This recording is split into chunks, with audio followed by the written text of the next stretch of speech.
ISLP 1069, Winterville, Ayden, Grifton, Southside, Greenville, North Carolina. I try to be a better man, but folks just don't understand. Trying to do all I can to deal with this addiction in me. Lord, I wanna change. I can't stay the same. But the sins that is my pain, it's trying its best just to kill me. And good evening. Welcome to another episode of the U-Turn Show. I am your host, Richard Taylor, here on Awesome Radio 106.9 FM here in Greenville.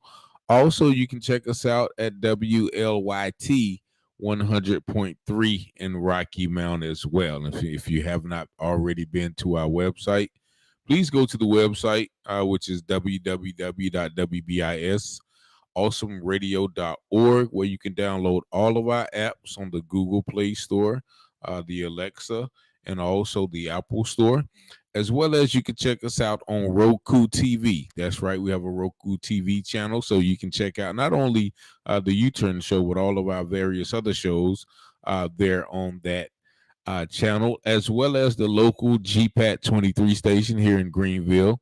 And also, if you did not know, this is a interactive call-in show, so you can feel free to call in anytime during the show.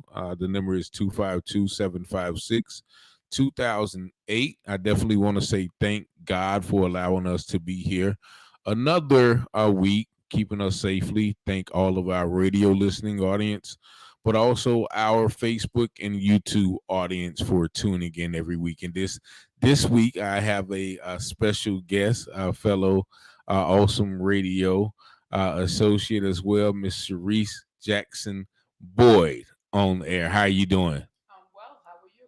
I'm very well. How are you? I'm doing good. Yeah, you might want to get your microphone closer to you as well. And if you guys come in and say, hey, how you doing? And this week is just it's actually a topic that I had on my mind for quite a while now, because being on social media and just living a life, watching TV, just noticing how a lot of things are going in this world at this time. I've kind of noticed a somewhat a divide, or a contrast, or even a contention or a conflict between men and women of this day. And a lot of people will call it a gender divide, or a gender war.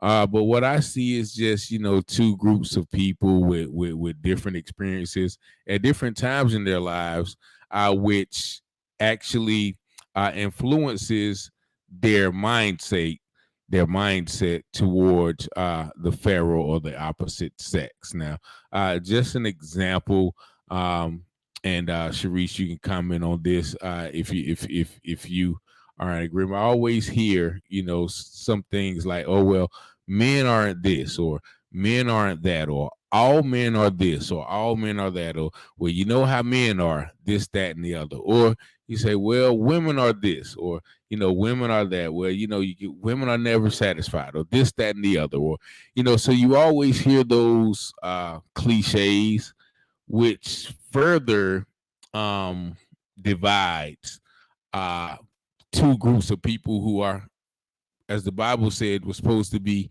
made for each other. The Bible says, for this reason shall a man leave his mother and father and cleave to his wife, and the two shall become one flesh. So, but these days it seems like there is not a desire, or not a urgency to make those things happen.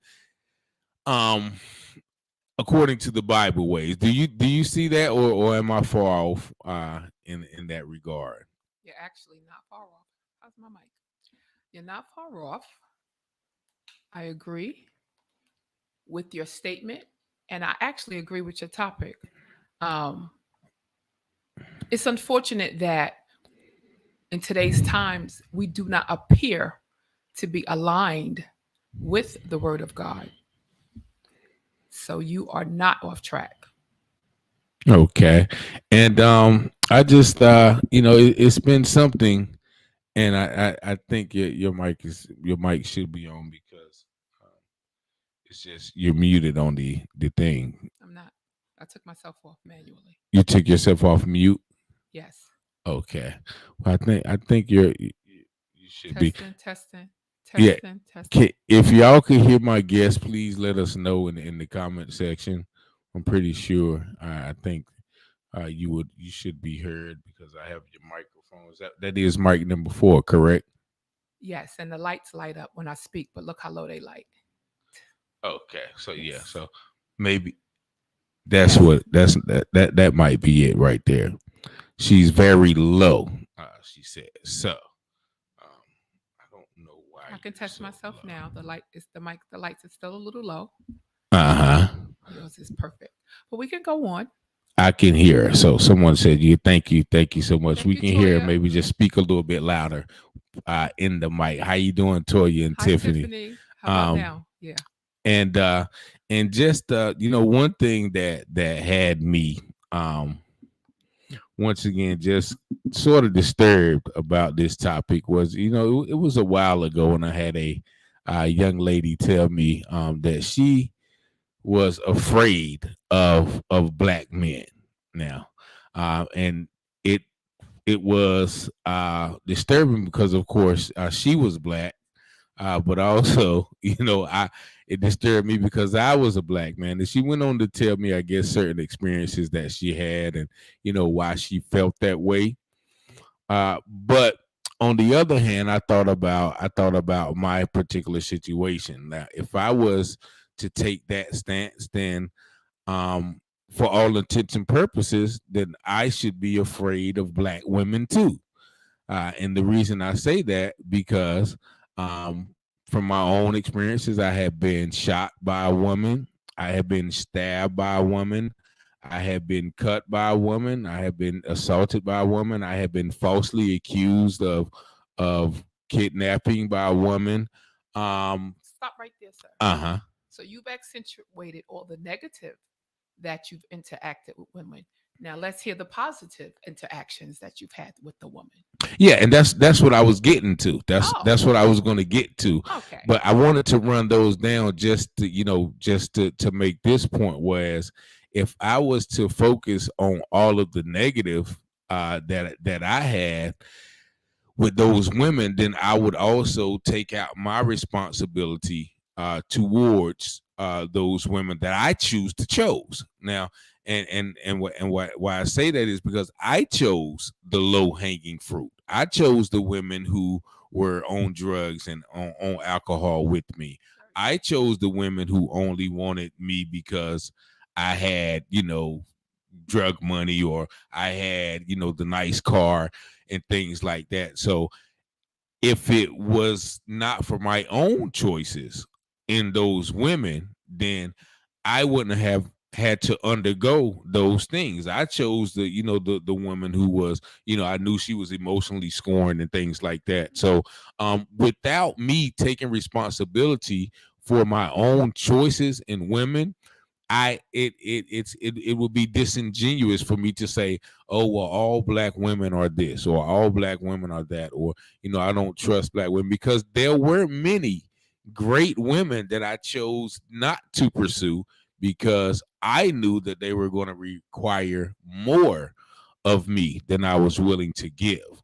So I bring that, I say that to say that I think when we categorize, all women or all men in a certain category, we take the responsibility off of our own self concerning the choices we make with those women and with those men. Okay, the first thing I would like to do, I would like to take the color barrier off. Mm-hmm. And one of the reasons why I do, because we have a multifaceted audience. That's one. And number two, you are definitely making some excellent points. I want to think, when you initially said that this young lady said she's scared of men, particularly men of color, Mm-hmm. because I am who I am in my career, I instantly thought of she may have had a traumatizing experience, probably as a child or somewhere in her past. That's what immediately came to my mind. That's one. And we are highlighting race, quiet as it's kept, everything that you named that occurred with you, it's occurred with all races. So I just wanted to bring that to the forefront. I believe that that thought, those options of exploration, thank you for admitting that you purposely chose women that were scorned. And that's unfortunate. And that would take you to probably reflect back on what you experienced to cause you to do that. And we all have a past. I don't care how crystal clear or pearly white it may be. We all have a past. And I believe, and I'm about to give you back the mic, I believe that knowledge is power. There's a lot of ignorance in those statements, just simply meaning not knowing. Mm-hmm. Because if we knew, we know that we have to take a person on a case by case basis, because everyone is wonderfully and uniquely made, different characteristics, ways of thinking, and choice. Yeah. Because I can relate to a lot of the things that you said on both sides personally. Okay. And so personally, why do you think that there is, because like I said, I'm 45 years old, and I know a lot of my peers are not, are not married, or not in a good relationship. Let me see this. I love Tiffany that. Heron says, so insightful to be able to recognize why you select certain partners. Right. That's growth. Not everyone can do that. That's right. And that's something I've come to realize, because we attract some things, or we select some things, like I said, that sometimes are beneficial to us, or because of our own fears, and so that's something that it takes courage to do that, but like I said, I see a lot of couples here, but I also see a lot of people my age who are not in relationships. Okay. And I just think about I guess my mother and father, and I think your mother and father Yes. have long standing relationships and things like that. So what has changed since those days, if you care to share? Because people don't get to that level. Or like I said, I'm 45. I haven't, so I if I would have to live to 100 to reach my mother and father's 50 years. So what do you? Oh my gosh. Richard, there's so much to be said with that. I believe, in short, and Toya, Tiffany, you guys can chime in by chatting and join the comments. I believe that my parents had staying power, especially my mom. I believe that we came from the generations of stick and stay, where I'm from the Pepsi generation, and we just had low tolerance. My peers, as well as myself, divorced. And very, very seldom do I reflect back on should I have, because every time I think about it, I say no. I say no every time. I'll know go back. what? I should not have stayed. Oh, okay.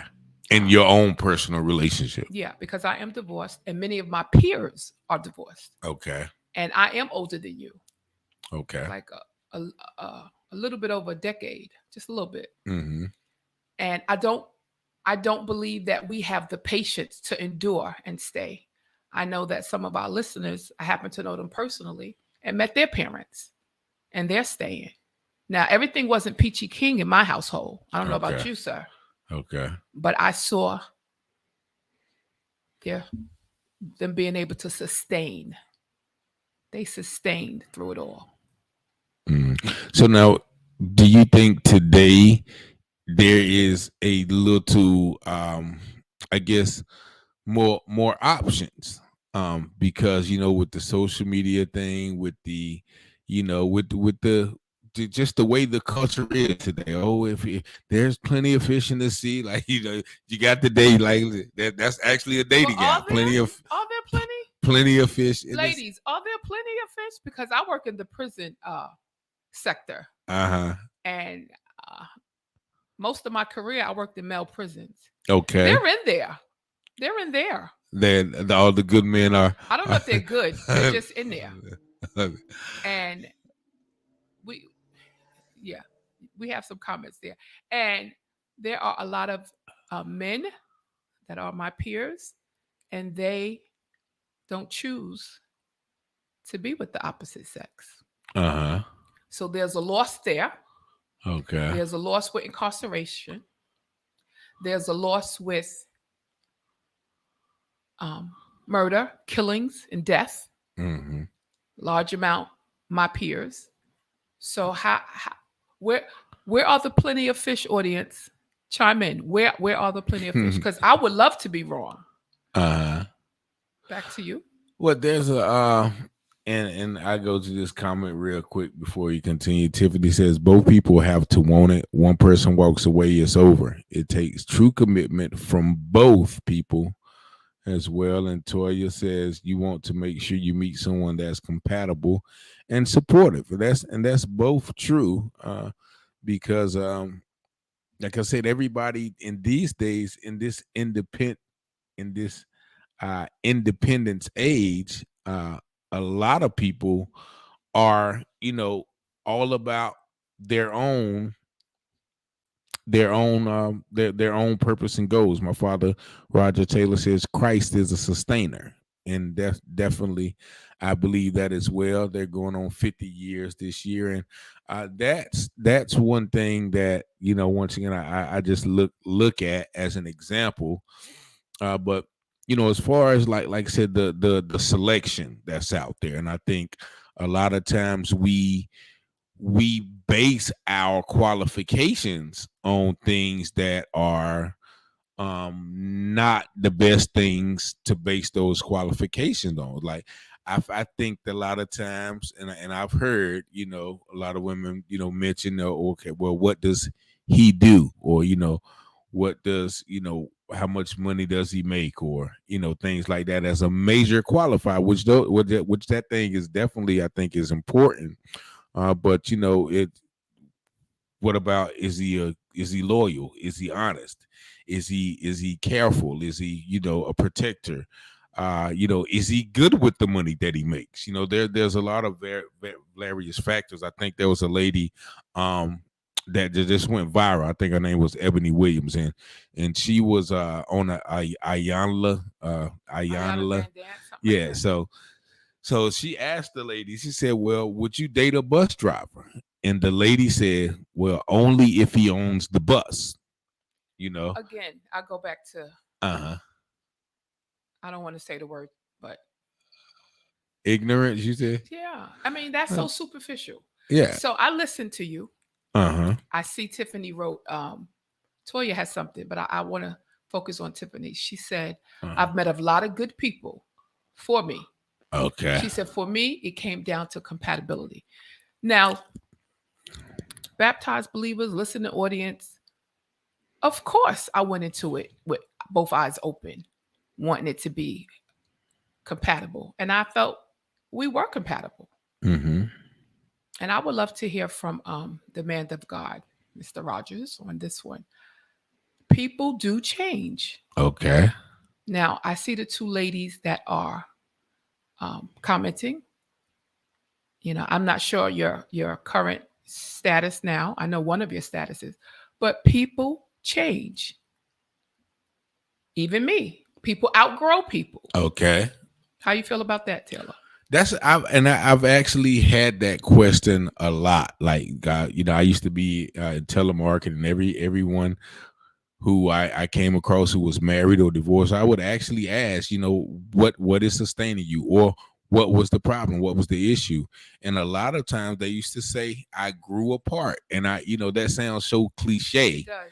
but they explained it to me. Yeah, while I'm growing and he's growing, we're not growing together, we're not growing in the same direction. So that's I think that is the major thing, as and that only happens, I guess, with communication. We're going to take our first station break. We're coming up on, but please don't go nowhere. We're going to continue this conversation. 106.9 Awesome Radio. We'll be right back. Start with Genesis. This is Ken Ham, a missionary.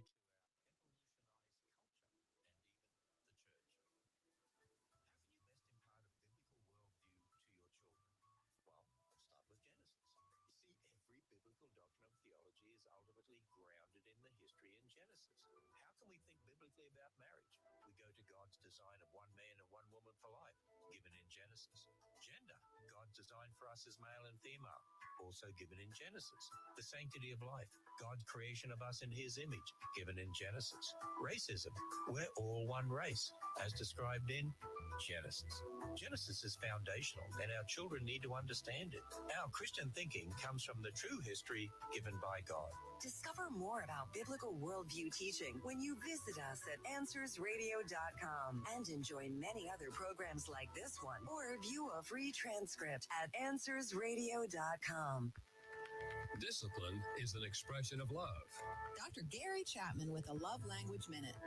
In Hebrews chapter 12, we read, My son, do not make light of the Lord's discipline, and do not lose heart when he rebukes you, because the Lord disciplines those he loves, and he punishes everyone he accepts as a son.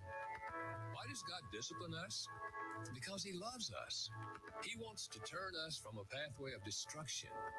If you're a parent, you also are to discipline your children for the same reason. Your child will break the rules. Kindly, firmly, and consistently, you must administer discipline. When you do, your child will learn to live under authority.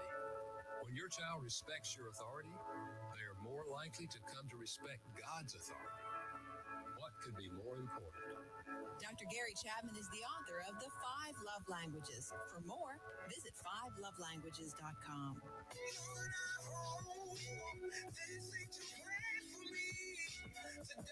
In these streets, oh Lord, can you help me? And we are back here on 106.9 FM Awesome Radio, here with my special guest, Cerise Jackson Boyd, and I'm your host, Richard Taylor. We're talking about relationships and this quote unquote gender divide that we have in America. And I'm gonna read this question as well. Toya says, I'm separated pending divorce. So for me personally, I choose not to allow the actions of others to diminish who I am. Narcissistic behaviors can be a barrier. Two different personalities coming together can be challenging if you are not on one accord. And that's definitely very important. I think we were just talking about that on the break, in the commercial on the break.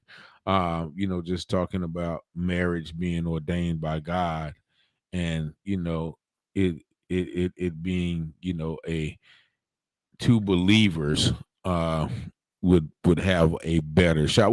What do you think? Like, do you think like a person who is a believer should go into a relationship or a marriage to a person who is non-believer? And I personally do not believe that there's one accordness with an atheist and a believer. I don't. When it comes to faith and beliefs, it depends on the situation. It's definitely a case-by-case basis, because you can run into individuals that are backsliders and they're inspired by you, encouraged by you, and have a yearning to have a do-right mind because of watching you and being with you. The big question is it authentic? Is it genuine? Or is it a facade? Or is it a way just to get in? Mm-hmm. So I'm not really a judgmental person for a lot of reasons. Should it align with the word? Yes. Do we all have to go to God for ourselves? Yes. Even if you're married, you're not going together. So that's an individual walk for real.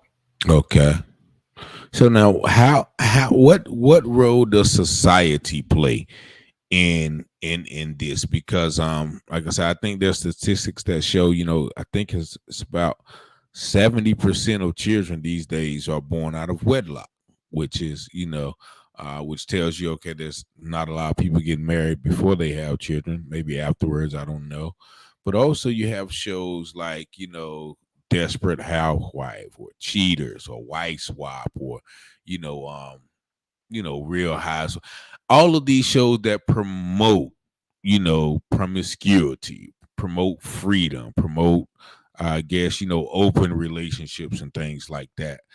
How do you think that has an effect on, people and their trust issues, or even wanting to be in a monogamous, covenant relationship under God? Well, I believe that certainly time is very important. The opportunities for us as a people to get understanding and gain information and insight is out there. We pick and choose. We choose to watch what you just named instead of listening to forums like this. We choose to watch Jerry Springer and Maury Povich. I mean, I don't know if I should be saying those names, but those kind of shows. It just crawls up my skin if I step into a place of residency, especially my family, and it's on. We can choose. And this day and age that we're living in, for me, I can't afford to waste my time watching that. Now, I have my moments that I watch things to relax with, but it's definitely not what you named. It's not. So it's all up to once again, the individual on what they choose to watch and they choose to allow in there. Yeah. I don't want to put the blame totally on them because the environment has a lot to do with it. The environment, take a look at the environments that we are reared up in. Very few stand out like a sore thumb. Individuals, they go with the flow. If you buy a certain pack of cigarettes, I'm going to buy that certain pack of cigarettes. You have a household with the mom and the dad shaking their finger to the child. Don't you smoke these? But they witnessing you do it day in and day out. They're stating to you, you have to be a certain way in school, but there's no support with you helping me. And while I'm doing my schoolwork, I'm peeking over and watching the television at what you're watching. And this smut. It's a whole lot of thinking into this journey called life. Okay, so it's definitely environment, circumstances, influence that allows people to, I guess, go the way that they go, and also not go a certain way as well. So this is once again a touchy subject because, like I said, I see it every day, almost every day on social media where, it's either women calling out men for their lack of whatever, or men calling out women for their lack of whatever. Now, how important is accountability because like nobody likes to be called out. Let's be honest. Nobody likes to be called on their mess. How much does accountability play a part in moving forward? These are such hard questions because in most cases I can only speak for myself.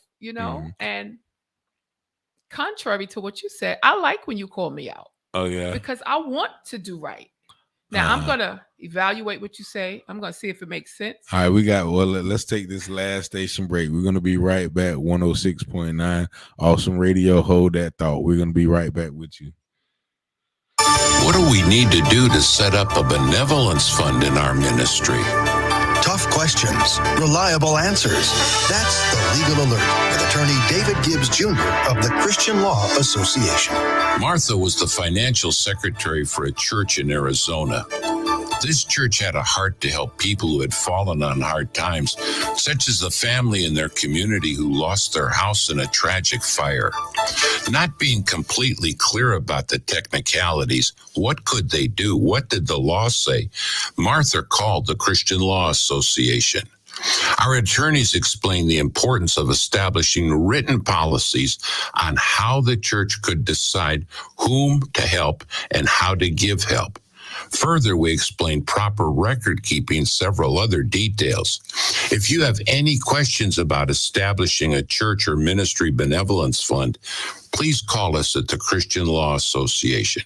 Remember, when a ministry or church decides to give, it's not the same as an individual. You must have a written policy. The legal landscape is certainly changing for Christians, so let the Christian Law Association be your compass and guide. Free legal resources are just a click away at christianlaw.org. Why not take full advantage of these free resources right now at christianlaw.org?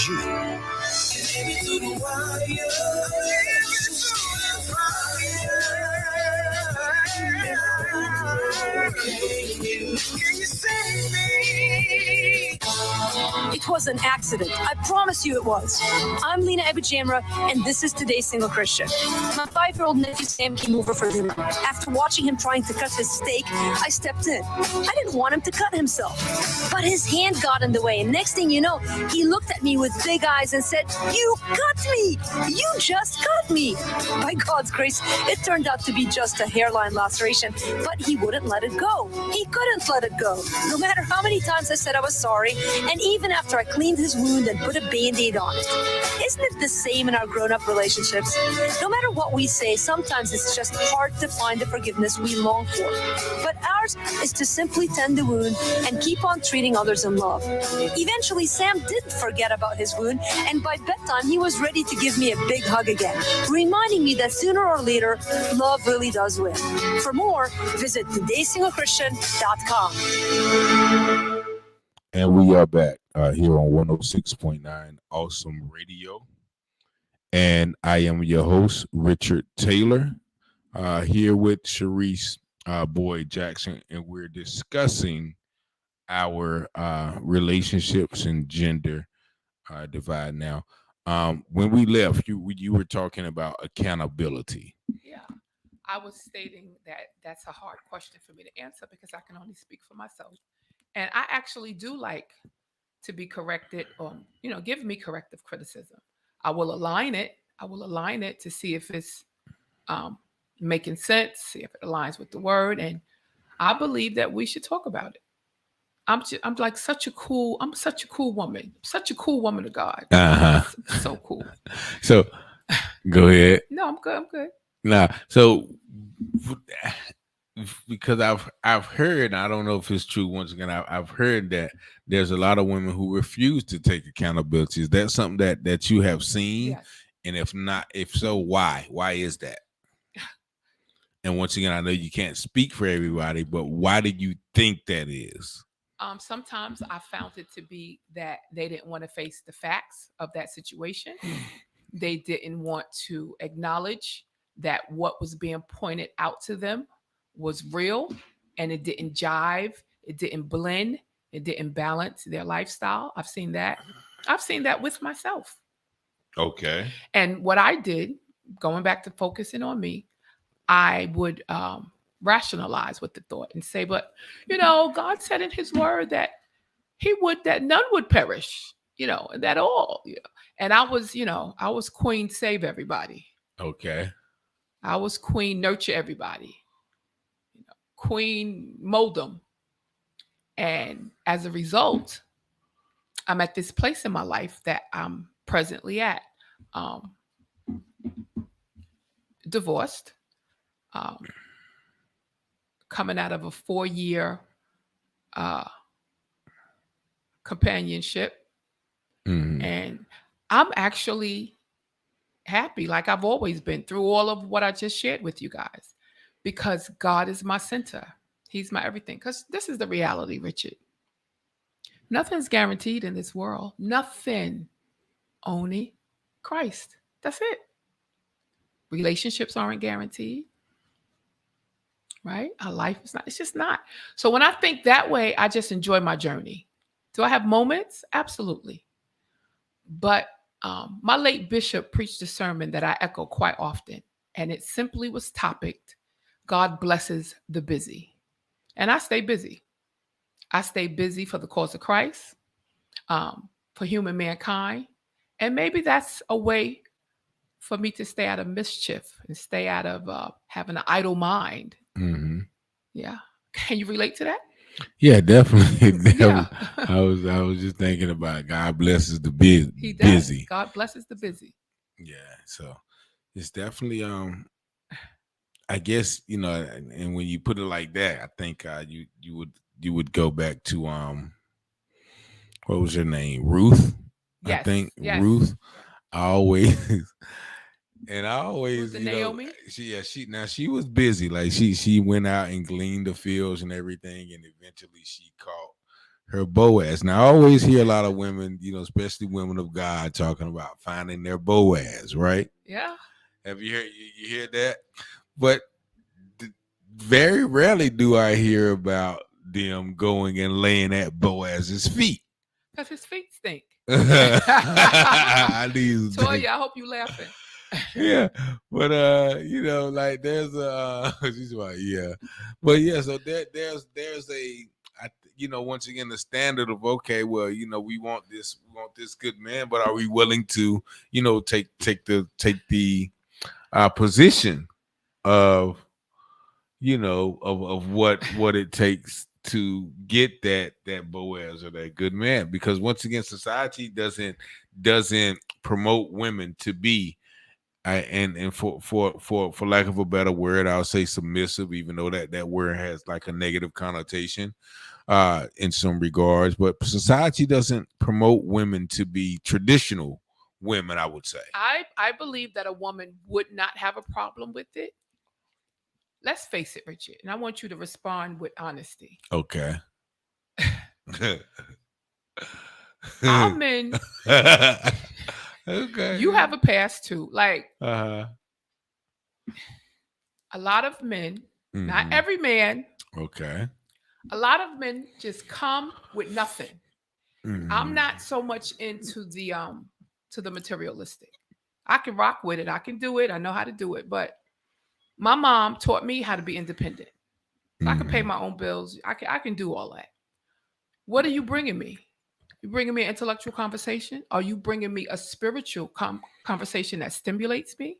Mm-hmm. What are you bringing me? What you got? And no, it's not necessarily materialistic, but you want to ease your way into my space. And you know y'all don't be coming correct, but you want us to be submissive. Mm-hmm. And when we do come across those men that have what I just stated, they're looking like they don't want to deal with us. They want someone that's probably younger and more prestigious than they are, missing the whole direction that God has given them. Not all, but some. So because you are a man and you have your own experience, what's your story from the past? You know, you speak about, you know, but women, for lack of a better word, they don't want to be submissive. But submissive to what? And to who? Oh, because you out there working and you come home and you tired, your food is gonna be on the table. Mm-hmm. You helping me with the bills, or you're paying most of them yourself, your clothes will be washed. But that doesn't happen in a lot of cases. Mm-hmm. What you got, Toya? She said you're in my head. Yeah, so you see how Richard coming, right, Toya? But he's not talking about that other side.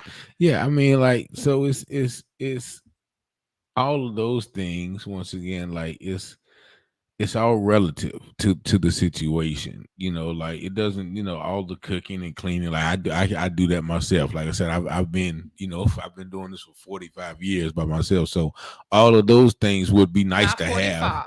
Well, you know what your mother was doing it for like the first 12. Okay. Yeah, so well, at least 20, I'll give you 25 that. somewhere. And I commend you for that. So it's those things will be nice to have out. But that's part of a that's part of a that's part of a partnership, part of a life. If she was working or I was home, I would be expected to no reason why the house wouldn't be clean. Like if I was off work that day or whatever, I wouldn't. I don't see myself being a house husband. And whatever some people do. Yeah. But what I'm saying is the cooperation, as far as the mental for me, what I'm saying, like all of those, all of those tangible things, all of those physical things is good, but like the cooperation, the mental support, the mental peace, I guess I would say, for lack thereof. Like I hear a lot of men like I've heard a lot of my guy friends, say, "Ah, man, I got to go home," like like that.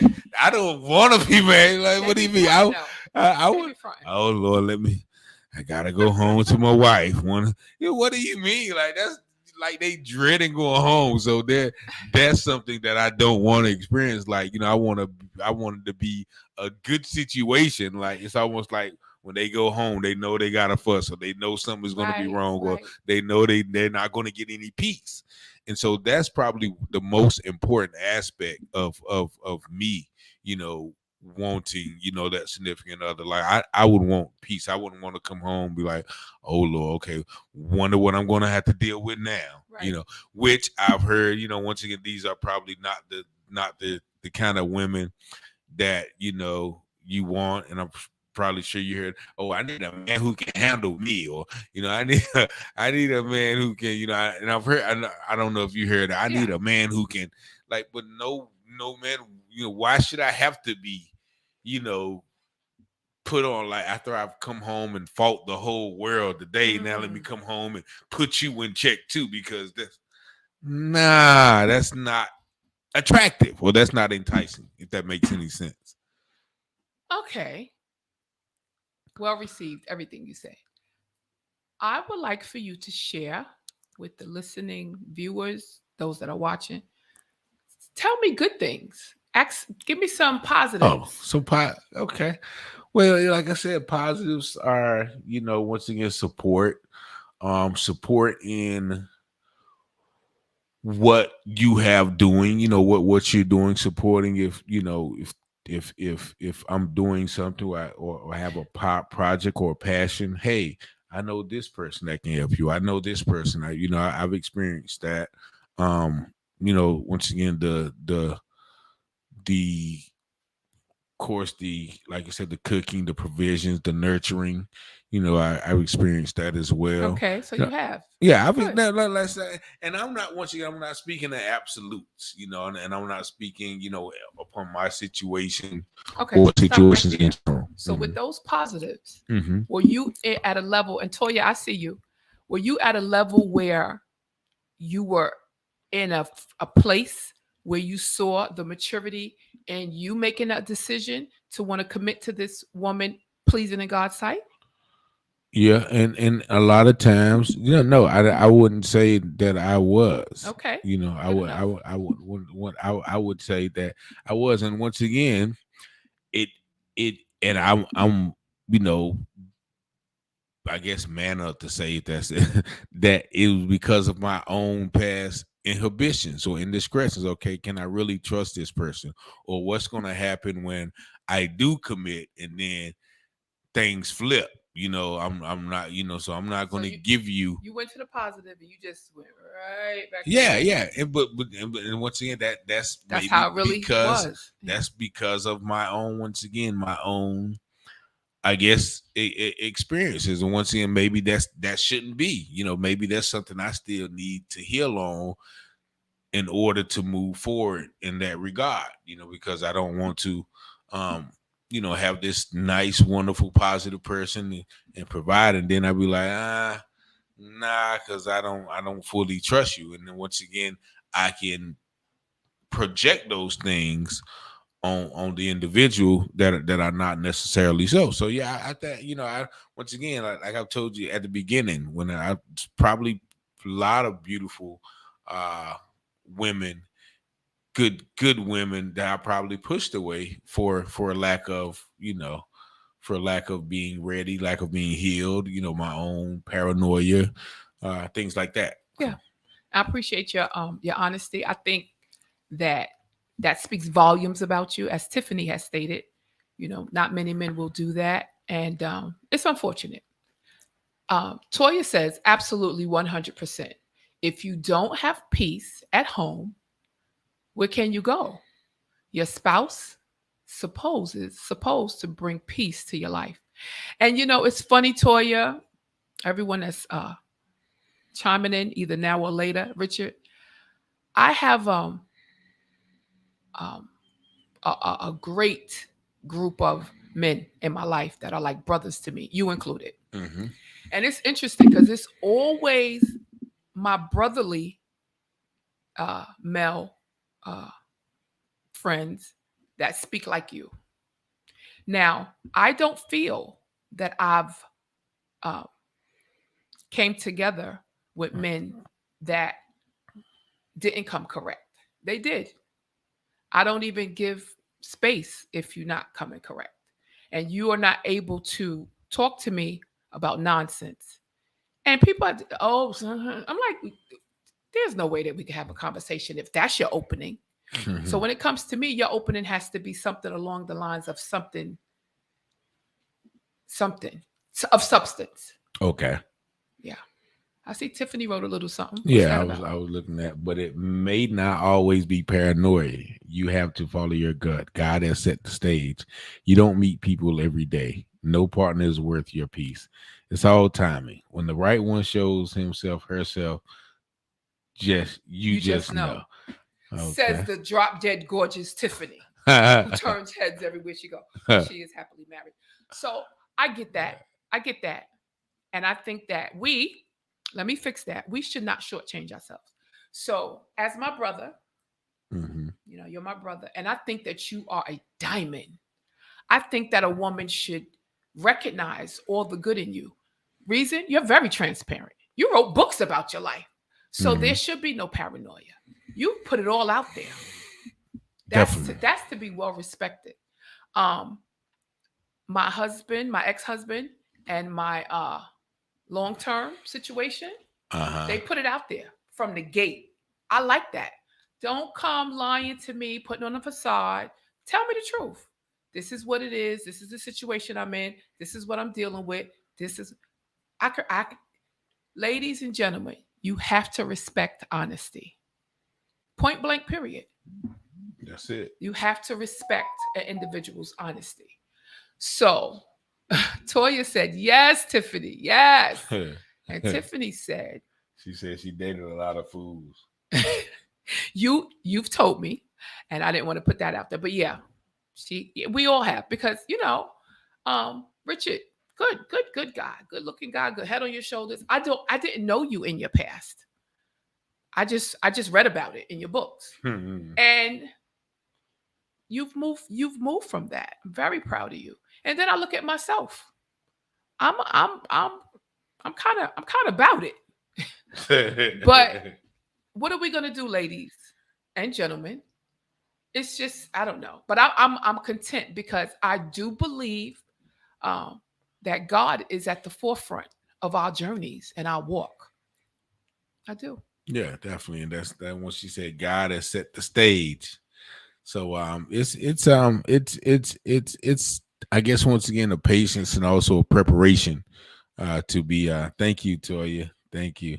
But it's also a preparation, you know, once again, there's a preparation process, there's a separation process, or even an isolation process that I think has to, you know, take place before you can, you know, once again really recognize, you know, who God sends for you. Because people always say, yeah, God got somebody for you. God got that sounds so cliche, right? Okay, well, you know, how do I know God? You know what I'm saying? How do I know this is God? You know, Satan got somebody for me too. Like the devil sends people every day. So there's I think, you know, once again, there's a certain prayerfulness that has to be undertaken. There's a certain even fasting, consecration, setting yourself apart to, you know, to find that one. And, you know, when you once again when like you said, when the right one shows up,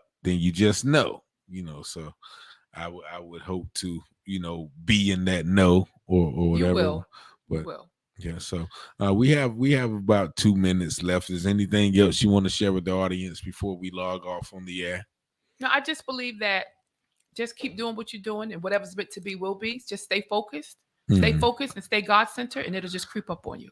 Okay. Well, this wasn't about me personally. No, this was about I'm speaking in general. Oh, okay. I'm sorry.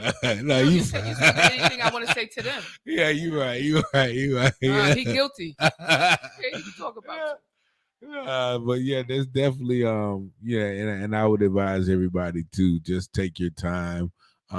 True healing is that, once again, Toya said, true healing is necessary. You have to work on yourself. Definitely, you know what I'm saying? So I guess I would advise anyone who's you know, interested into that significant other is to, you know, take the time, you know, examine yourself, you know, examine your flaws, examine your faults, examine your strengths, your weaknesses, and really know what you really want in a significant other. You know, what do we want? Like, do we even, you know, are we even happy by ourselves? You know, that's one thing. We have to be happy by yourselves before, you know, you can expect someone else to make you happy. So this has been an interesting conversation. I hope this conversation has been insightful and also informational to, you know, to individuals out here. You know, what the song say, everybody needs somebody sometimes or whatever. You know, so I think that it's only in our natural, innate, God-born nature, you know, to be with someone and to forge that lifelong partnership, that lifelong bond, that lifelong covenant. So we want to just thank God. We want to thank our listening audience for tuning in. This has been the U-Turn Radio Show here on 106.9 FM. Make sure you tune in next week. Thanks for my guest, Sharice Jackson Boyd, for tuning in. God bless y'all and good night. Lord, I need you to smile on me. Lord, I'm pleading. Tell me where you want me to go.